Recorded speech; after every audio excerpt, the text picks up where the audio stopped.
ఒక పెద్ద అడవిలో ఒక పొడవైన దారి ఉండేది. రోజూ ఆ దారిలో ఏనుగు నిశ్శబ్దంగా నడుచుకుంటూ వెళ్ళేది. దారి పక్కన ఒక చిన్న కుక్క ఉండేది.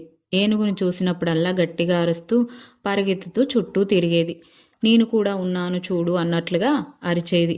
ఏనుగు ఒక్కసారి కూడా తల తిప్పి చూడలేదు.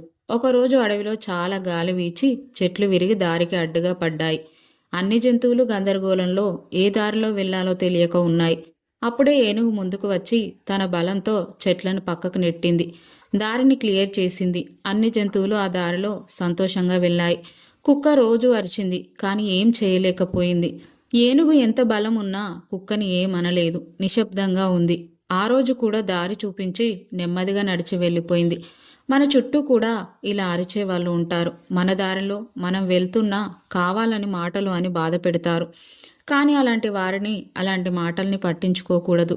ఎవరు ఏమన్నా నీ దారిలో నువ్వు వెళ్తే ఏదో ఒకరోజు వాళ్ళే నిన్ను పొగుడుతారు. నీ జోలికి రావాలన్నా, నిన్ను మాట అనాలన్నా భయపడతారు. Please like, share, subscribe.